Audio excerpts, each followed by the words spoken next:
Hi everyone, today I'm going to be talking about how to negotiate a private sale. And this is going to be either a brokerage that's doing a mere posting where you're dealing with the seller directly, or it could be one of those companies that is representing sellers, giving them signs and nice photos, putting them on the internet, or it could just be a private seller that's doing Kijiji, or something you door knocked on and you have a buyer for a property in that area. So first things first, when you are negotiating a private sale, is make sure you have a buyer doc. You absolutely need to have documentation with your buyer client before you introduce them to a private sale. Even if they are the ones that found that private sale, you still need to get buyer docs signed by that person. The reason why is if you don't, that seller, you could be in that house, and that seller could turn to that buyer and say, hey, lose this guy and we'll do a deal to get a better price. Now we know that that's not true, but perception is reality, and if your buyer thinks they're going to get a better deal, they may dump you right there. So make sure you have buyer doc signed. That's the first thing. The second thing, set expectations. When you're meeting with your buyer client, let them know that it's a little bit different dealing with a private seller than it is dealing with a typical MLS listing. As we know, the vast majority of MLS listings have a commission included in the actual list price, and that commission is almost always more than enough to cover your buyer agreement's obligations. So we just negotiate on that full price.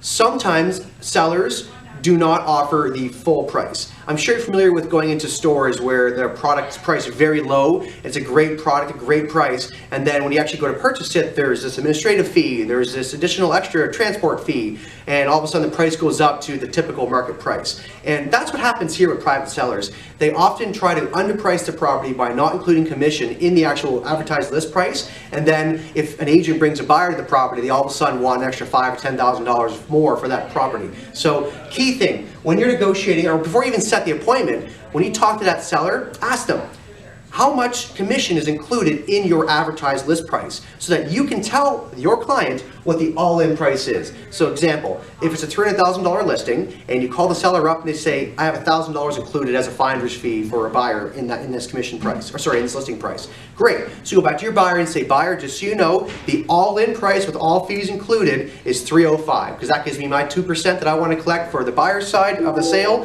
plus it covers that $1,000 they're including in there. So a total of $6,000, and that's why it's $305 sale price. Obviously those numbers are different per what your buyer up agreements are, what you're trying to capture, and what the actual list prices are on properties, but you get the point. Let the buyer client know what the all-in price is. Next, when you're negotiating that sale with that seller, focus on the bottom line. Often sellers get fixated on, well, I don't want to pay you more money. This is not about you getting paid. Your job is to facilitate a transaction, and you are worth every single penny. So don't even negotiate on commission with that seller. Focus on the bottom line. That's what you want to do. You want to turn the seller's attention away from this sticker price, including your commission, to what their take home is going to be. So you tell them, what do you need to get in your pocket to make this deal happen? And they may tell you, I want $290. Great, you can negotiate for that with that in mind. They may tell you, I want $300,000, and the price I'm offering, there's no negotiation room. I want my full sticker price, and if you want to get paid, it's more money on top of that. Okay, at least you know what the price is. Be persistent. Do not let that deal go. The job of a good agent is to take a buyer and seller and bring them together. Never apologize for charging money for a job well done. You deserve every penny you get. So here, understand this. If a buyer says, well, I don't want to pay $305, I'm only going to pay you $300,000 max, and that seller says, well, I need $300,000 bottom line, I'm not taking anything less than that. If you want commission, the buyer's paying for it. At the end of the day, the buyer's offering X, the seller wants Y, and they're not lining up, that's not your fault. You never apologize whenever another buyer or seller on the MLS doesn't come together on price. Why would you apologize or feel it's your fault when a private sale and a buyer does not come together? It's not you getting in the way of the deal, it's the seller and the buyer not agreeing on a final sale price. So again, never apologize, understand that you have value and that you are bringing this value to the table. Your job is to make a deal happen. So just to highlight again, buyer docs, very critical. Never show a property without buyer docs, especially a private sale. Set expectations for your clients. Let them know that's a little bit different dealing with a private sale versus dealing with a typical MLS listing. Calculate the all-in price. Ask the seller how much commission is included in that listing price so you know what the actual all-in price is up front prior to showing the property.